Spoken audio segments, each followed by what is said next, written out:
Il y a de nouveaux vêtements qui sont sortis, il y a de nouveaux costumes qui sont sortis, il y a de nouvelles robes qui sont sorties, il y a de nouvelles voitures, il faut changer de voiture. Alors ce qui se passe, c'est quoi? C'est que vous allez être obligé soit de pousser les hommes actuels qui vous donnent de l'argent à vous donner plus d'argent, ou alors vous serez obligé de sortir avec plus d'hommes. Et là, on passe à la liste de diffusion. Vous allez avoir une liste de diffusion où il y a 100 hommes à l'intérieur. Et quand vous êtes à 5 jours de la tontine, vous écrivez « La tontine, c'est dans 5 jours ». Et ils commencent à vous envoyer de l'argent. C'est valide pour les hommes aussi, qui sont des gigolos, qui portent le fer, qui font la musculature, qui s'alimentent bien, qui ont une bonne ligne, qui ont toujours de très bons parfums, qui s'habillent très bien et qui chaque soir vont chasser en boîte de nuit pour avoir des filles avec qui ils vont coucher, pour que ces filles leur donnent de l'argent, pour qu'ils cotisent. Non, non, non, mon cher ami. Ce n'est pas comme ça que la tontine fonctionne. Parce que tu vas être poussé à coucher de plus en plus avec des hommes et des femmes pour pouvoir avoir de l'argent. Tu ne peux pas faire ça infiniment. Tu vas devenir une machine qui couche avec tout le monde pour cotiser. Ce n'est pas ça la tontine, mon cher ami ou ma chère amie. La tontine, c'est une activité génératrice de revenus.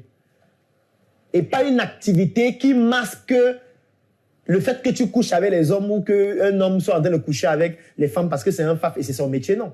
Ce n'est pas que tu vas créer une activité qui sera un couvert pour blanchir de l'argent, non.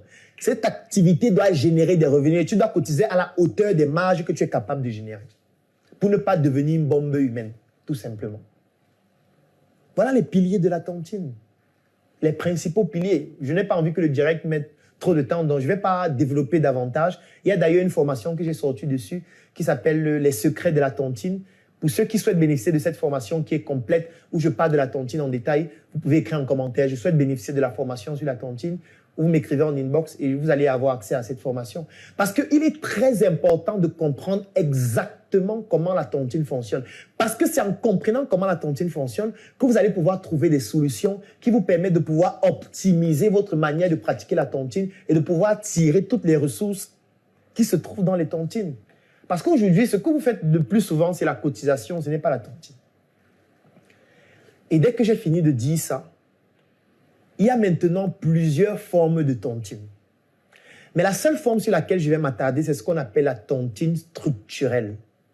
Une tontine structurelle, c'est une tontine dans laquelle on se fixe un objectif commun à atteindre. Ce n'est pas un objectif individuel. C'est pour ça que tout à l'heure, quand je posais la question qui était celle de savoir, est-ce que quand vous cotisez à la tontine, ce que vous bouffez, vous faites votre projet personnel avec, ou alors chacun fait ce qu'il veut, ou alors le projet, vous le faites ensemble. La tontine structurelle, ce n'est pas une tontine où chacun fait ce qu'il veut. La tontine structurelle, c'est une tontine dans laquelle on ne bouffe pas. Ça veut dire que ce n'est pas une tontine où tu cotises 1000 euros, et puis vous êtes 10 à cotiser 1000 euros, et puis il y a quelqu'un qui bouffe 10 000 euros. Non, non, non. La tontine structurelle ne fonctionne pas comme ça. La tontine structurelle, on se fixe l'objectif à atteindre. Par exemple, on voudrait acheter 2 hectares de terrain. Ça, c'est par exemple l'objectif à atteindre. Parce qu'on a envie de construire nos maisons, nous 10 qui sommes dans la tontine, on veut construire nos maisons. L'objectif au thème de la tontine, c'est de pouvoir chacun avoir un lopin de terre et y construire sa maison. On va donc définir le projet ainsi et on va voir combien ça coûte pour pouvoir implémenter ce projet.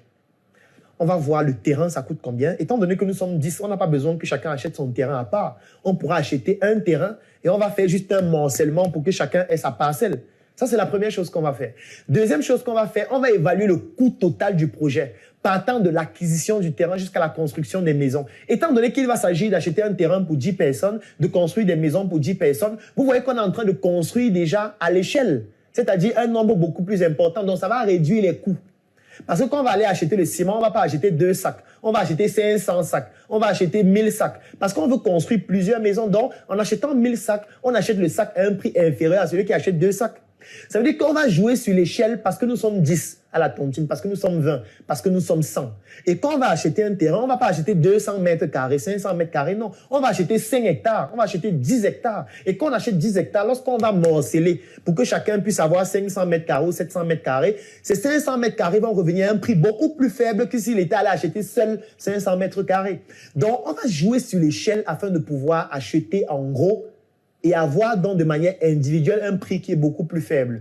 C'est un peu comme si vous partez au marché et vous achetez un cajou de tomates par rapport à quelqu'un qui va aller acheter la tomate de 100 francs ou alors la tomate en 1 kilo de tomates. Vous voyez que celui qui achète 1 kilo de tomates, la tomate va coûter plus cher que celui qui va acheter un cajou et qui va diviser ça en plusieurs tas de 1 kilo. le kilo va revenir moins par rapport à celui qui a acheté 1 kilo seul. Donc, on joue donc sur le levier du fait d'être ensemble pour acheter des biens à des coûts beaucoup plus faibles. On va donc définir le budget total pour tout ce projet, qui peut par exemple être 200 millions de francs. On dit, OK, le projet va nous coûter 200 millions. Sauf que le projet ne va pas se faire en un jour. Le projet s'étale peut-être sur 24 mois. Et les 24 mois-là, c'est en plusieurs étapes. Parce que même le terrain, on ne va pas acheter le terrain en une journée. Ça prend un certain nombre de temps.